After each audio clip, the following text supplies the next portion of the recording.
Hello, Uptown Swing level 1, 6 count. I'm Stacia, that's Peter. That's right. We reviewed Frankie Sixes today. Y'all did great with it. Look up Frankie Manning on Google or on YouTube. You will really thank yourself. It's not homework, it's a gift from me to you. Check out this man, he's so interesting.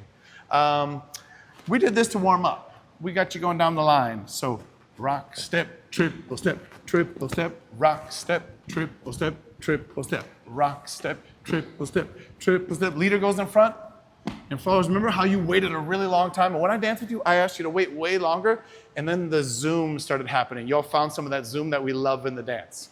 So practice that a little bit. That really helped us become dancing people in class and get a little more engaged in our bodies. Once we got that, we worked on getting this nice, open, close feeling, that real, like really clarifying that first turn. Once we got that, here's Frankie Sixes. Open, close, switch the hand, rock, step, Stacia goes straight down the line.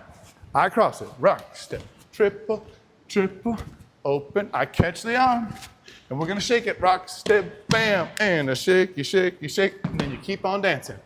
And that was what we did, oh yeah.